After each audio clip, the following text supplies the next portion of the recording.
فرزند زہرا یہ حالات برے ہیں۔ کاشانۂ بصیرت ایک ایسا مکمل یوٹیوب چینل جس پر محروم بصارت کے لیے بالخصوص اور تمام افراد کے لیے بالعموم سینکڑوں کی تعداد میں اسلامی کتب دستیاب ہیں۔ لہذا گزارش ہے کہ آپ اپنی ذمہ داری نبھاتے ہوئے کاشانۂ بصیرت کو سبسکرائب کرنے کے ساتھ ساتھ بیل آئیکن کو پریس کیجیے تاکہ آپ علم کے حصول کے ساتھ ساتھ مذہب اہل بیت کی اشاعت میں بھی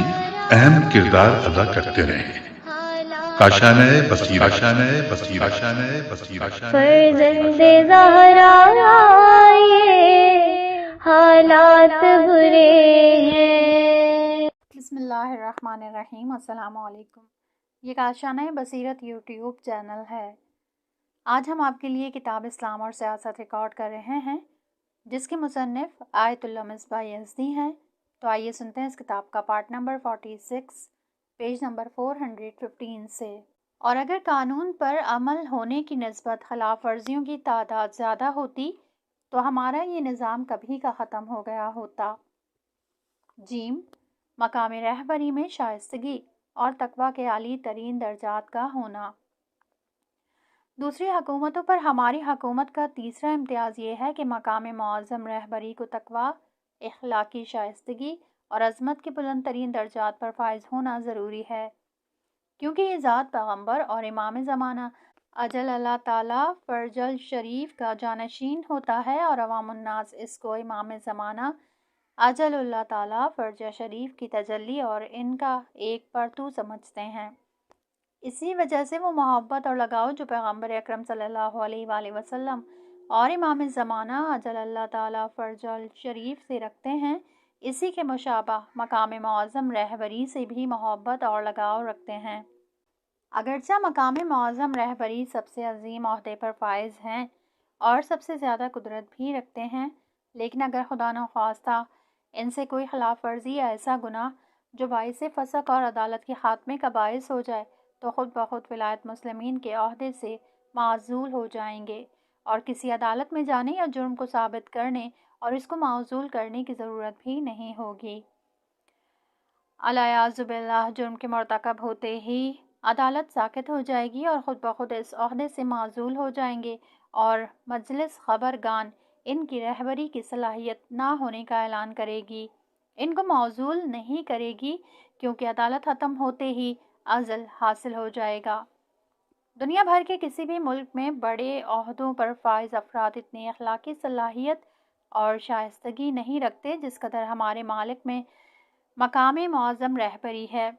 یہاں تک کہ بعض ممالک کے رہبروں کا یہ حال ہے کہ وہ سر سے پیر تک اخلاقی فساد میں آلودہ ہوتے ہیں۔ وہ امریکہ، جس کو تمدن کا ترقی یافتہ نمونہ کہا جاتا ہے، اس کے صدر پر اخلاقی اور جنسی تعلقات میں ملوث ہونے کا الزام لگایا جاتا ہے، اور اس کے خلاف بہت سے گواہ بھی مل جاتے ہیں، اور وہ خود بھی اس چیز کا اعتراف کرتا ہے۔ لیکن جب اس کے خلاف پارلیمنٹ میں عدم اعتماد کا مسئلہ پیش آتا ہے تو اکثر ممبر آف پارلیمنٹ نے اس عدم اعتماد پر ووٹ نہیں دیے، اور وہ کمافی السابق صدارت کے عہدے پر باقی رہ جاتا ہے،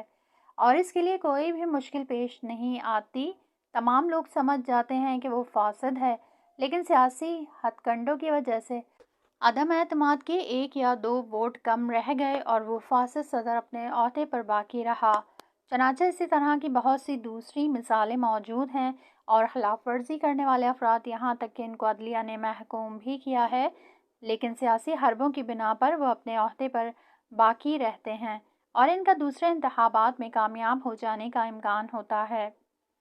لہٰذا اسلامی نظریے کے مطابق اگر مقام معظم رہبری میں بھی کوئی ایک ضروری شرط موجود نہ رہے یا کوئی جرم سرزد ہو جائے تو اپنے عہدے سے خود بخود معزول ہو جائیں گے، کیونکہ صرف ایک گناہ کے مرتکب ہونے سے عدالت ختم ہو جاتی ہے اور وہ فاسق ہو جاتا ہے، جس کے نتیجے میں مسلمانوں کی رہبری کرنے کی صلاحیت بھی ختم ہو جاتی ہے۔ اس کے بعد اس کے جرم کو ثابت کرنے یا عدالت میں جانے یا خبرگان کی رائے کی ضرورت نہیں ہوتی، بس معلوم یہ ہوا کہ دنیا بھر کے کسی بھی ملک میں ملکی عہدیداروں خصوصاً بڑے عہدیدار یعنی رہبری کے لیے اتنی سختی نہیں ہے۔ دال انسانی معنوی اور واقعی مصالحہ کی رعایت، پیج نمبر 416۔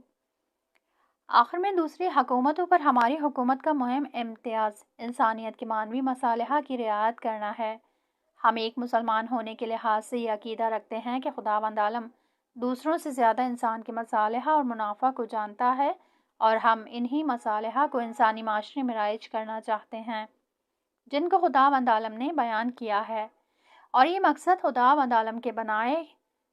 دینی قوانین پر عمل کرنے کے علاوہ پورا نہیں ہو سکتا۔ روئے زمین پر صرف ایک جمہوری اسلامی ایران ایک ایسا ملک ہے جس کے بنیادی قانون کے 4 بند میں یہ بیان ہے کہ ملک کے تمام قوانین اور مقررات کو اسلامی اصول و قواعد کے تحت طے کر کے نافذ کیا جانا چاہیے، یہاں تک کہ اگر کوئی قانون دلیل شرعی کے عموم و اطلاق کے برخلاف ہوگا تو اس کو معتبر نہیں سمجھا جائے گا۔ اس بنا پر وہ ملک جس میں انسان کے واقعی مصالحہ و منافع پورے ہوتے ہیں وہ ہمارا ہی ملک ہے۔ سب لوگوں کو یہ بات معلوم ہے کہ یہ ہمارا نظام اور اس کے تمام نتائج صرف عوام الناس کی قربانیوں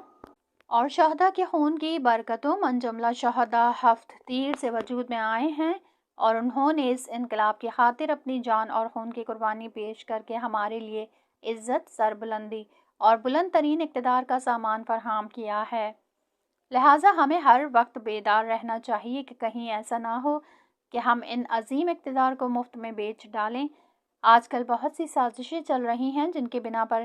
اصل اسلام، ولایت فقیہ اور اسلامی حکومت کے قوانین پر اعتراضات کیے جاتے ہیں، چونکہ یہ ارزشیں اور اقتدار ان کی آنکھوں کا کانٹا بنے ہوئے ہیں جس کو صاف کرنے کے لیے ہر ممکن کوشش کرتے ہیں، اور اپنی تمام خراب کاری کوششوں کو انہی چند اصلی نقطوں پر صرف کر دیتے ہیں تاکہ مختلف طریقوں اور مکاریوں سے ان پر حملہ کریں اور نقصان پہنچائیں۔ کبھی کبھی تقریروں، مقالوں اور بعض کثیر الانتشار اخباروں میں اصل اسلام اور اسلامی احکام پر اعتراض کیا جاتا ہے اور کہا جاتا ہے کہ آج کل وہ زمانہ گزر چکا ہے جب لوگوں کو حلال اور حرام کی باتیں بتائی جائیں، لوگوں کو ان کے حال پر چھوڑ دیا جائے تاکہ وہ خود تصمیم گیری کریں اور اپنی مرضی سے انتخاب کریں۔ یا متعدد بار دیکھنے میں آیا ہے کہ ولایت فقیہ کی شان میں گستاخی،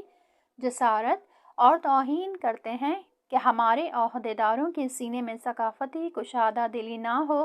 تو قانونی طور پر ان کو سزا ملنا چاہیے، لیکن یہ حضرات اپنی بزرگی کا احساس نہیں کرتے اور ان کے خلاف کوئی قدم نہیں اٹھاتا۔ لیکن ہماری ایک انقلابی اور امام خمینی رحمۃ اللہ علیہ اور مقام معظم رہبری حضرت آیت اللہ اعظمی خامنہ ای معتزلہ اعلیٰ کے پیروکار ہونے کے لحاظ سے یہ ذمہ داری بنتی ہے کہ ہم اس طرح کی جسارت کرنے والوں کو اس طرح کی گستاخیوں کا مزہ چکھا دیں، اور شریعت مقدس اسلام اور تشیع اور اسلامی اقتدار جن کی وجہ سے دنیا اور آخرت کی کامیابی ہے جو آسانی سے حاصل نہیں ہوتی، ان کو سیاسی مکاروں کے چور بازار میں کم سے کم قیمت میں بیچ ڈالیں، جن کی بنا پر ذلت خدا اور رسول اور فرشتوں، مومنین اور آئندہ آنے والی نسلوں کی لعنت کے مستحق قرار پائیں۔ خدا کرے کہ وہ وقت نہ آئے۔ 35ویں نشست، پیج نمبر 418۔ قوانین اور حکومت سے آزادی کی نسبت۔ نمبر 1، حاکم کا نصب کرنا آزادی اور ڈیموکریسی سے مطابقت نہیں رکھتا۔ ایک اعتراض۔ ہم نے گزشتہ نشستوں میں عرض کیا کہ قوانین کو براہ راست خداوند عالم بنائے یا اس کی اجازت اور اذن سے بنائے جائیں، اسی طرح قوانین کو جاری کرنے والا شخص بھی یا براہ راست خداوند عالم کی طرف سے معین ہو یا خداوند عالم کی طرف سے اذن یافتہ ہو۔ بہرحال نظام حکومتی چاہے قوہ مجریہ ہو یا قوہ قضائیہ ہو یا پارلیمنٹ، خدا کے اذن کی طرف مستند ہوں، اس کے علاوہ دینی اور شرعی لحاظ سے اس کی مشروعیت نہیں ہوگی۔ ہم نے گزشتہ بحثوں میں قانون گزاری اور قانون کو جاری کرنے کے سلسلے میں بہت سے اعتراضات کو بیان کر کے ان کے جوابات پیش کیے۔ قانون گزاری کے سلسلے میں ایک اعتراض یہ تھا کہ عوام الناس کا خداوند عالم کے قوانین کا پابند ہونے کا مطلب انسانی آزادی اور انسان کے اپنے اختیار کے مخالف ہے، اور ہم اس کا جواب قانون گزاری کی بحث میں دے چکے ہیں۔ اسی کے مثل بلکہ اس سے بھی زیادہ سخت لہجے سے قوانین کو جاری کرنے کے سلسلے میں بھی ہوتا ہے،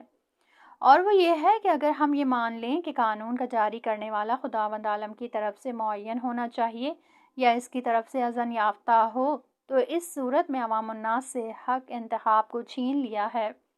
اور عوام الناس کو اس چیز کی اجازت نہیں ہے کہ خدا کے فرمان اور اس کے معین کردہ کے خلاف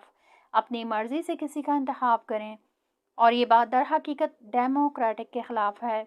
تارائن کرام، اگرچہ گزشتہ بحثوں میں ہم اس اعتراض کا جواب عرض کر چکے ہیں، لیکن چونکہ اسلامی نظام کے مخالف بلکہ در حقیقت اسلام کے مخالفین اس طرح کے اعتراض مسلسل کیے جا رہے ہیں اور مختلف صورتوں میں اس طرح کے شبہات اور اعتراضات بیان کر رہے ہیں، اس وجہ سے ہم اس سلسلے میں مزید وضاحت کرنا ضروری سمجھتے ہیں۔ پہلے آزادی کے سلسلے میں کچھ چیزیں بیان کریں گے، اس کے بعد اسلامی حکومت کی تشکیل کا طریقہ کار اور قوانین اسلامی کو جاری کرنے کا طریقہ بیان کریں گے۔ نمبر 2، تکوینی آزادی اور نظریہ جبر کی تحقیق اور رد، پیج نمبر 418۔ ہمارے سامنے آزادی کا مسئلہ ہے جس کو اصطلاح میں تکوینی آزادی کہا جاتا ہے، جس کے مقابلے میں نظریہ جبر ہے، جس کو بعض دانش مندوں نے بیان کیا ہے۔ قدیم زمانہ سے انسان کے سلسلے میں یہ اختلاف چلا آ رہا ہے کہ وہ مختار ہے یا مجبور۔ بعض لوگوں کا کہنا ہے کہ انسان مجبور ہے اور اپنی زندگی میں ذرا بھی اختیار نہیں رکھتا، اور اگر کوئی انسان یہ تصور کرے کہ وہ اپنے ارادے سے اپنے امور انجام دیتا ہے تو یہ اس کا خیال خام کے علاوہ کچھ نہیں ہے۔ انسان در حقیقت مجبور ہے، وہ جو بھی کام کرتا ہے مجبوراً اور فشار کے تحت انجام دیتا ہے، اگر وہ خود اس چیز کا احساس نہ کرتا ہو۔ ہمیشہ اس نظریے جبر کے طرفدار لوگ پائے گئے ہیں، اور بعض اسلامی علماء نے بھی اس نظریے کی طرفداری کی ہے۔ اسلامی فرقوں میں فرقہ اشاعرہ، جو اہل سنت کا ایک کلامی فرقہ ہے، جبر کا اعتقاد رکھتا ہے، البتہ اتنی شدت اور غلظت سے نہیں جتنے دوسرے مانتے ہیں، لیکن ہمارے اور اکثر مسلمانوں کے لحاظ سے یہ نظریہ باطل اور مردود ہے۔ چاہے انسان اپنے اعمال و افعال میں اپنے کو صاحب اختیار اور آزاد تصور کرے، اور اگر صرف جبر انسان کے اوپر حاکم ہوتا تو پھر اخلاقی، تربیتی اور حکومتی نظام کی کوئی ضرورت باقی نہ بچتی۔ اخلاقی اور تربیتی سلسلے میں اگر انسان نیک یا برے کام پر مجبور ہوتا اور اس کا کوئی اختیار ان چیزوں پر نہ ہوتا تو پھر اس کے نیک کاموں پر اس کی تعریف اور تمجید کوئی معنی نہیں رکھتی، اور نہ ہی اس کے لیے کوئی جزا یا انعام کی ضرورت ہے۔ اسی طرح اگر انسان مجبور ہوتا تو برے کاموں پر اس کی مذمت اور سرزنش بھی نہیں ہونا چاہیے۔ اگر کوئی بچہ اپنے کسی فعل میں مجبور ہو تو پھر اس کی تربیت لا حاصل ہے، اور اس کے اخلاقی کردار کو سنوارنے کے لیے برنامہ ریزی کی کوئی ضرورت نہیں ہے۔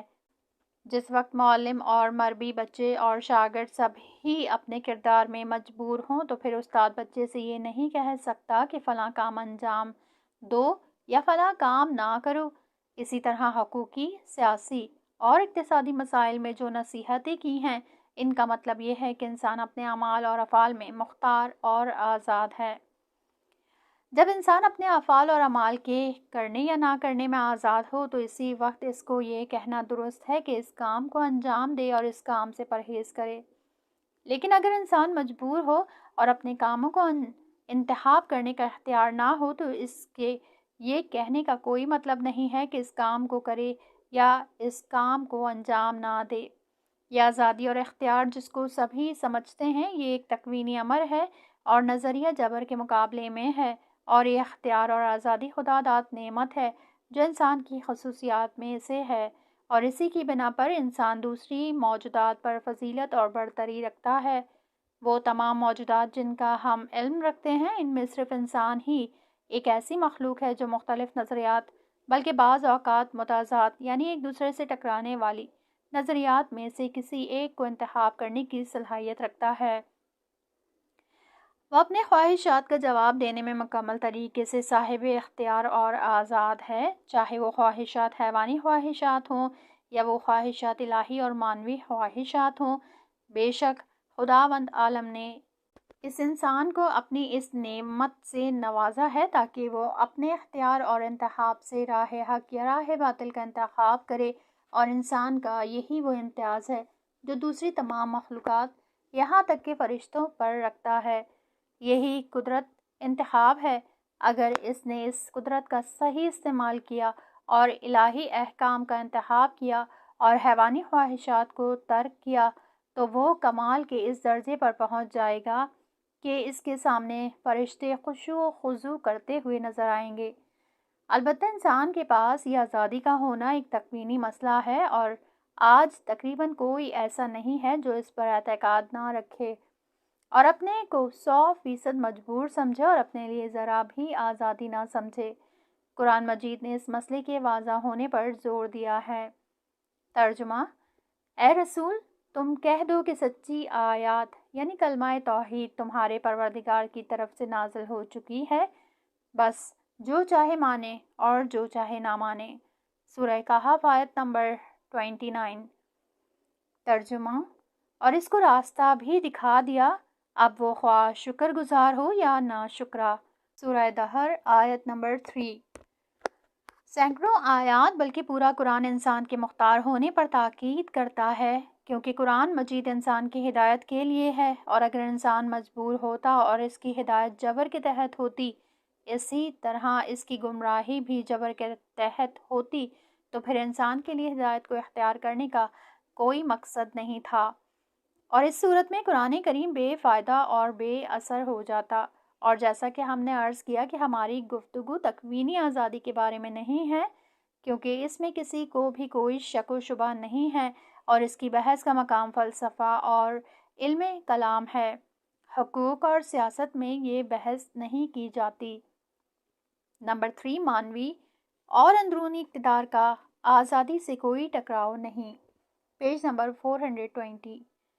قارئین کرام، یہاں پر ایک ضروری گفتگو یہ ہے کہ ہر انسان کے پاس ایک اندرونی طاقت ہوتی ہے جو انسان کے اعمال اور کردار کے لیے دائرہ معین کرتی ہے، اور ایک اصطلاح کے مطابق انسان ایک ارزشی اور اقتداری مشین رکھتا ہے جس کی بنا پر ہر انسان یہ طے کر سکتا ہے کہ اس کو اخلاقی طور پر کون سے کام انجام دینا چاہیے اور کن چیزوں کو ترک کرنا چاہیے، جن کے طے کرنے کے بعد مخصوص کاموں کو انجام دیتا ہے اور کچھ چیزوں کو ترک کرتا ہے۔ ہمیں کسی ایسے معاشرے کا علم نہیں ہے جس میں بایدھا اور نابایدھا یعنی کرنا چاہیے اور نہیں کرنا چاہیے نہ ہوں، اور اچھے کاموں کو برا اور برے کاموں کو اچھا سمجھتا ہو۔ چنانچہ انسانی اسی اچھے اور برے کاموں کو سمجھنے والی اندرونی طاقت کو عقل عملی یا وجدان کہا جاتا ہے، جو انسان کو عقلی اور اخلاقی رفتار و گفتار کی ہدایت کرتی ہے، اور یہی وہ طاقت ہے جو ہمیشہ سے تمام انسانوں کے پاس رہی ہے، جس کی بنا پر انسانیت کے لیے ایک رہنما کا کام کرتی ہے، اور ہر انسان کی عقل عملی یا وجدان اس بات کو سمجھتی ہے کہ عدل، امانت داری اور سچائی نیک کام ہیں، لہٰذا ان پر عمل کرنا چاہیے۔ اسی طرح ہر انسان کی عقل عملی یا وجدان ظلم اور ستم کو برا سمجھتی ہے اور ظلم نہ کرنے کا حکم دیتی ہے، خصوصاً جبکہ اگر کسی ایسے شخص پر ظلم و ستم کرے جو اپنے دفاع پر بھی قادر نہ ہو۔ اسی طرح انسانی عقل جھوٹ اور خیانت کو برے کاموں میں سے شمار کرتی ہے اور اس سے دوری کرنے کا حکم دیتی ہے۔ لہٰذا معلوم ہوا کہ انسان کے پاس ایک اندرونی اور باطنی ایسی طاقت ہے جو انسان کے لیے ہر حال میں اقتداری مشین کا کام کرتی ہے، جس کے بنا پر اچھے اور برے کاموں کی شناخت ہو جاتی ہے، اور جیسا کہ ہم نے عرض کیا کہ تمام ہی انسان عدالت اور صداقت کو نیک کام شمار کرتے ہیں اور کوئی بھی انسان صداقت کو برا نہیں سمجھتا۔ اسی طرح تمام ہی انسان اس بات پر عقیدہ رکھتے ہیں کہ ظلم اور جھوٹ برے کام ہیں، اور آپ کو کوئی بھی ایسا شخص نہیں مل سکتا جو ان کو اچھا سمجھتا ہو۔ بے شک انسانی اقتدار کو معین کرنے والی یہ طاقت اپنے فیصلے میں مستقل اور آزاد ہوتی ہے اور کسی باہری طاقت کی کوئی ضرورت نہیں ہوتی، اور صرف اپنے نظریے کے مطابق حکم کرتی ہے۔ انسانی عقل و وجدان کے ذریعے بیان شدہ یعنی کرنا چاہیے اور نہیں کرنا چاہیے یہ امر و نہیں کی ماہیت اور حقیقت کی تحقیق و جائزہ کہ امر و نہیں صرف اس کی تشخیص اور درک کی وجہ سے ہوتا ہے یا انسان کے اندرونی کوئی طاقت ایسی ہوتی ہے جو اس کو امر و نہیں کرتی ہے، اخلاقی فلسفے سے متعلق ہے،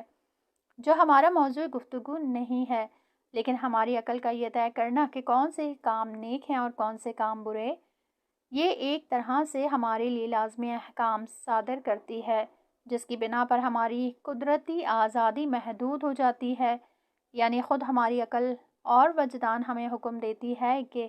اپنی کچھ آزادی سے فائدہ نہ اٹھاؤ۔ مثلا ہم دوسروں پر ظلم کر سکتے ہیں، لیکن ہماری عقل کہتی ہے کہ کسی پر بھی ظلم نہ کرو بلکہ عدالت کو برقرار رکھو۔ اسی طرح ہم جھوٹ بول سکتے ہیں، لیکن ہماری عقل یہ حکم کرتی ہے کہ جھوٹ نہ بولو بلکہ صداقت سے کام لو۔ ہماری عقل اس بات کا حکم کرتی ہے کہ اگرچہ تم امانت میں خیانت کر سکتے ہو لیکن کسی بھی چیز میں خیانت نہ کرو۔ لہٰذا معلوم یہ ہوا کہ انسانی عقل عملی اور اس کا وجدان انسان کی خصوصیت میں اور ان اسباب میں سے ہے جو ہماری آزادی کو محدود کرتی ہے، اور اگر کسی شخص میں ایسی طاقت و قدرت موجود نہ ہو اور اپنے لیے اچھے اور برے کی پہچان نہ کر سکتا ہو تو گویا وہ عقل سے بے بہرہ ہے اور اس کو دیوانہ کہا جائے گا۔ اب جبکہ انسانی عقل اس اپنی رفتار و گفتار کو محدود بنا دیتی ہے اور انسان اس کام کو اپنے عقل اور وجدان کی طرف نسبت دیتا ہے، لیکن کوئی بھی اس کو آزادی کا مخالف قرار نہیں دیتا۔ یہ کوئی کہتا ہوا نظر نہیں آتا کہ ہماری عقل نے امر و نہیں کے ذریعے سے ہماری آزادی کو محدود کر دیا ہے، جبکہ حقیقت یہ ہے کہ انسان اپنی اس اندرونی طاقت کی پیروی کرتے ہوئے اپنی آزادی کو محدود کر لیتا ہے جو خود اسی کی عقل کے تحت ہوتی ہیں اور باہر سے کوئی چیز سبب بھی نہیں ہوتی، کیونکہ انسانی عقل کے ذریعے انسان کی رفتار و گفتار کا محدود ہونا بالکل اس ڈاکٹر کی طرح ہے جو ہم سے مریض ہونے کی صورت میں یہ کہتا ہے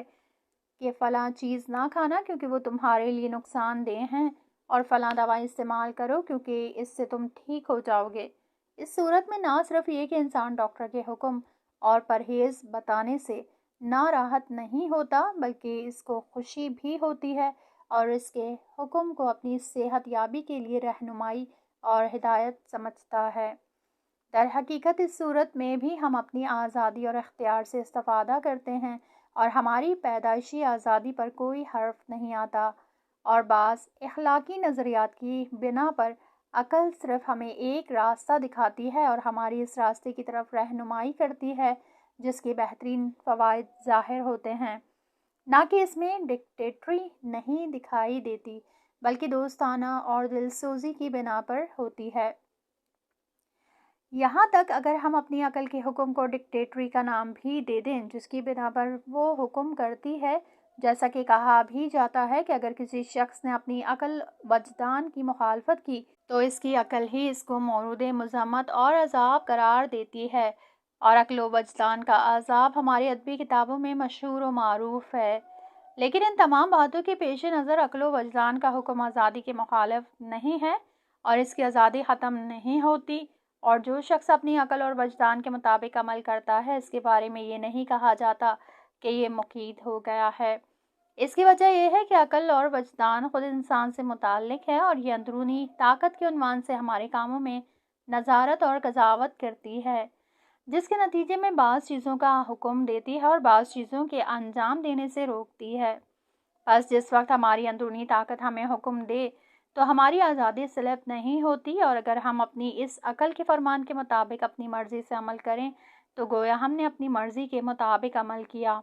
ہماری آزادی اس وقت سلب ہوتی ہے جب کوئی بیرونی طاقت ہمیں کسی کام کے انجام دہی پر مجبور کرے یا کسی کام سے روکے۔ نمبر 4، آزادی اور دینی وظائف کی نسبت۔ قارئین کرام، یہاں پر یہ سوال پیدا ہوتا ہے کہ دین اسلام کے احکام اور شرعی اوامر و نواہی جو خداوند عالم کی طرف سے ہوتے ہیں کیا انسان کی آزادی کو سلب کرتے ہیں؟ مثلا اگر کوئی شخص صبح اٹھ کر نماز صبح نہ پڑھنا چاہے لیکن خداوند عالم کا حکم ہے کہ صبح اٹھ کر نماز پڑھو، اسی طرح دوسرے احکام جن کے بجا لانے کو شریعت مقدس نے انسان کے لیے لازم اور ضروری قرار دیا ہے، مثلا روزے کا حکم زکوٰۃ و خمس اور دوسرے واجبات کا حکم، یا وہ چیزیں جو حرام ہیں ان کو ترک کرنے کا حکم، جیسے الکحل والی مشروبات کے پینے سے روکنا وغیرہ وغیرہ؟ جواب: یہ احکام اور امر و نہی جب تک نفوذ ہونے کے بارے میں پشت پناہی نہ رکھتی ہوں تو گویا یہ بھی عقل اور وجدان کے حکم کی طرح ہیں، اور ان کے ذریعے سے انسان کی آزادی سلب نہیں ہوتی۔ یعنی جس وقت خداوند عالم ارشاد فرماتا ہے کہ نماز پڑھو، اگر ہم نے نماز نہ پڑھی تو ہم سے کوئی مطلب نہ ہو اور ہمیں عذاب اور سزا میں مبتلا نہ کرے۔ اسی طرح معاشرہ بھی خداوند عالم کے احکام پر عمل نہ کرنے کے نتیجے میں ہم سے خفا نہ ہو اور ہمیں ذلیل و حقیر نہ سمجھے، تو اس صورت میں اگر شرعی امر و نہی صرف نصیحتی پہلو رکھتے ہوں تو ہماری آزادی سلب نہیں ہوتی، کیونکہ ان نصیحت کو باہر سے جاری کرنے والا کوئی ضامن نہیں ہے اور کوئی بیرونی طاقت ہم پر کوئی دباؤ نہیں ڈالتی جس کی بنا پر ہم بعض کاموں کو انجام دیں اور بعض سے پرہیز کریں۔ اس صورت میں شرعی امر و نہی عقل اور وجدان کے حکم کے ہم پلہ قرار پاتے ہیں، جس کی وجہ سے آزادی سلب نہیں ہوتی۔ مسامحہ آمیز یعنی ذو معنی تعبیر کے مطابق جس طرح ہم ایک ایسی متصل عقل رکھتے ہیں جو ہمیں کرنا چاہیے اور نہیں کرنا چاہیے کے بارے میں نصیحت اور امر و نہی کرتی ہے، لیکن عملی طور پر اس کے احکام پر عمل کرنا لازمی اور ضروری نہیں ہوتا، اسی طرح ہمارے پاس عقل منفصل یعنی جدا بھی ہے جو ہمارے وجود سے باہر ہے اور امر و نہی کرتی ہے، یعنی خداوند عالم عقل کلی کے عنوان سے ہمارے لیے امر و نہی کرتا ہے اور وہ صرف نصیحت کی حد تک ہوتی ہے اور ارشاد و نصیحتی پہلو رکھتے ہیں، لیکن حقیقت یہ ہے کہ شرعی امر و نہی عملی طور پر لازمی اور ضروری ہوتے ہیں اور ان میں صرف نصیحتی پہلو نہیں ہوتا، بلکہ جس وقت خداوند عالم ہمیں حکم دیتا ہے کہ نماز پڑھو تو اگر ہم نماز نہ پڑھیں تو ہمیں جہنم میں ڈال کر عذاب میں مبتلا کرے گا، یہاں تک کہ بعض برے کاموں پر اسی دنیا میں سزا اور تعزیرانے کی حد معین فرمائی ہے، اور اس سے بھی بالاتر گزشتہ امتوں کے لیے آسمانی عذاب نازل کیا ہے۔ اور جب بھی کوئی پیغمبر مبعوث برسالت ہوتا تھا تو عوام الناس کو خدا کے عذاب سے ڈراتا تھا اور یہ کہتا تھا کہ اگر تم نے خداوند عالم کے احکام کی اطاعت نہ کی تو تم پر اسی دنیا میں بھی عذاب نازل ہو سکتا ہے۔ قرآن مجید میں مقرر مسلمانوں کو اس بات سے ڈرایا گیا ہے اور ان کو یاد دہانی کرائی گئی ہے کہ گزشتہ امتوں کے حالات پر نظر کرو کہ خدا کے احکام کی نافرمانی اور گناہ کے نتیجے میں خداوند عالم نے ان پر عذاب نازل کیا، لہٰذا تمہیں بھی دنیاوی یا آخروی عذاب سے ڈرنا چاہیے۔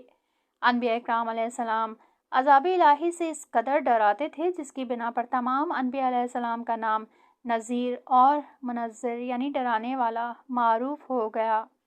جیسا کہ قرآن مجید میں ارشاد ہوتا ہے۔ ترجمہ: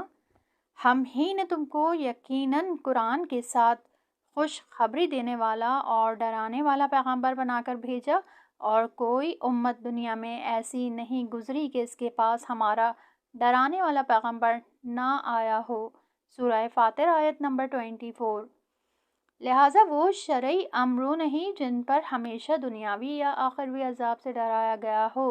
اخلاقی اور عقلی امر و نہی جن پر ہماری عقل اور وجدان کے حکم سے فرق پایا جاتا ہے اور اس سے انسانی آزادی محدود ہو جاتی اور انسان پر دباؤ ڈالتی ہے۔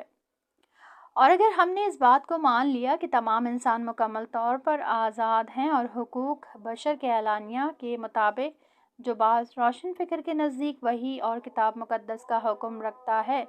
کسی کو بھی یہ حق نہیں ہے کہ کسی انسان کی آزادی کو محدود کرے،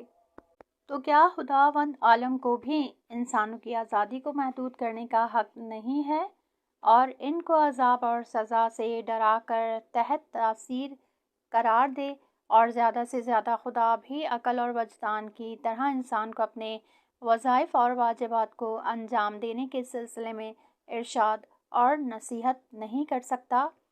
مثال کے طور پر ہمیں نماز پڑھنے کا حکم دے تو اگر ہم نماز نہ پڑھیں تو ہم نے گویا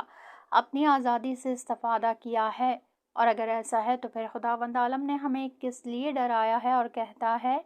اگر گناہ کرو گے تو تم کو آخرت میں جہنم میں ڈال دوں گا اور مسلسل ہمیں اپنے عذاب سے ڈراتا رہتا ہے۔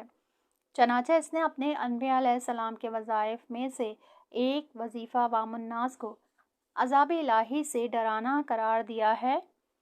بے شک مسلمانوں کو اس بات میں کوئی شک نہیں ہے کہ خداوند عالم فرمان اور احکام صادر کر سکتا ہے اور ان کے جاری کرنے کا ضامن بھی ہے۔ اسی طرح انبیاء علیہ السلام کا وظیفہ امر نہی کا پہنچانا اور عذاب الہی سے ڈرانا ہے۔ کبھی کوئی مسلمان ان چیزوں میں شک نہیں کرتا، بلکہ وہ ان تمام چیزوں کو دل و جان سے قبول کرتا ہے۔ تمام مسلمان خدا اور رسول کے احکام کے سامنے سر جھکاتے ہوئے نظر آتے ہیں،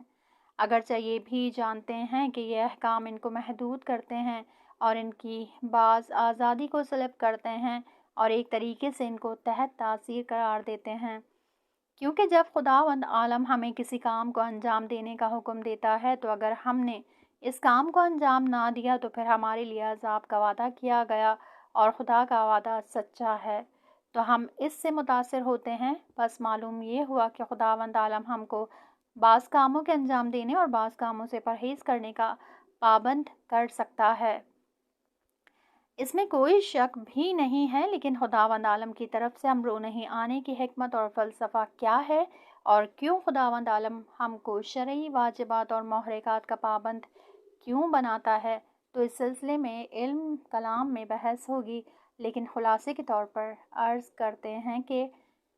خداوند عالم اپنے تمام تر لطف و مہربانی اور فضل و کرم کی بنا پر انسان کو سعادت مند بنانا چاہتا ہے۔ اسی وجہ سے سعادت مندی کے راستے کی پہچان بتا دی ہے، جس کی بنا پر ہمارے لیے احکام اور فرمان معین فرما دیے ہیں، تاکہ ہم اپنے ان وظائف پر عمل کرتے ہوئے سعادت مندی کے راستے پر گامزن رہیں اور جس کے زیر سایہ واقعی سعادت کے راستے کو پہچان لیں۔ ظاہر سی بات ہے کہ خداوند عالم کے ڈرانے اور دھمکانے سے ہم ہوشیار ہو جاتے ہیں، جس سے سعادت کے راستے سے منحرف نہیں ہوتے، اور اگر یہ احکام ہمارے لیے ضروری اور لازمی نہ ہوتے تو پھر ہم اپنے وظائف کو اچھے طریقے سے انجام نہ دیتے اور اپنے غلط کردار اور گناہوں کی وجہ سے راہ سعادت سے بھٹک جاتے۔ لہٰذا خداوند عالم نے اپنے لطف و کرم کی بنا پر شرعی وظائف پر عمل کرنے کی وجہ سے ہم کو برائیوں اور برے کاموں سے روکا ہے، جس کے نتیجے میں خدا کی رحمت واسع ہماری شامل حال ہو جائے۔ اس بنا پر حقیقت یہ ہے کہ دین انسان کو محدود کرتا ہے اور اس کی بعض آزادی سلب ہو جاتی ہیں۔ انبیاء علیہ السلام عوام الناس کو ڈرانے کا وظیفہ رکھتے تھے اور دینی احکام کی مخالفت اور عذاب الہی سے ڈراتے تھے۔ بے شک اس سلسلے میں ظاہری اور روحانی دونوں طرح کا دباؤ ہوتا ہے۔ ظاہری دباؤ اس شخص پر ہوتا ہے جس پر بعض گناہوں کے ارتکاب کی وجہ سے حد جاری ہوتی ہے، اور روحانی دباؤ ان لوگوں پر ہوتا ہے جو کسی پر حد جاری ہوتے ہوئے دیکھتے ہیں، جس کے نتیجے میں وہ اس سزا سے ڈرتے ہیں، اور ان لوگوں پر بھی جو ہمیشہ آخرت کے عذاب سے ڈرتے رہتے ہیں۔ ہم اس وقت جو مطلق آزادی کے طرفدار ہیں، لوگوں سے یہ سوال کرنا چاہتے ہیں کہ کیا تم اس ظاہری اور روحانی دباؤ کو محکوم کرتے ہو؟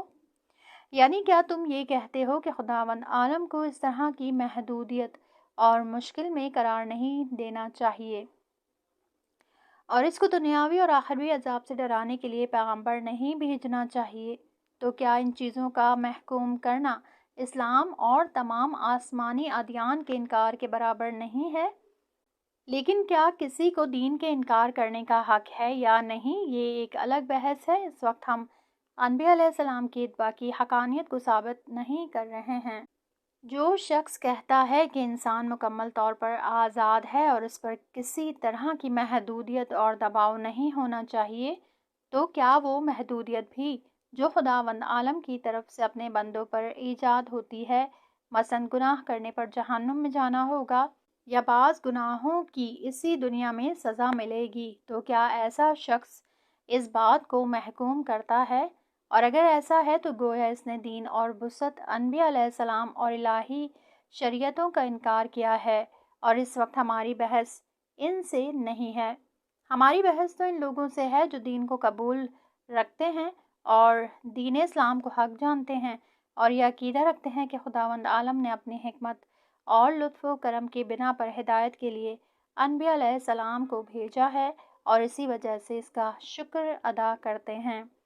یہاں اس کتاب کا یہ پارٹ ختم ہوا، اگلے حصے میں نیکسٹ پارٹ سنیں گے۔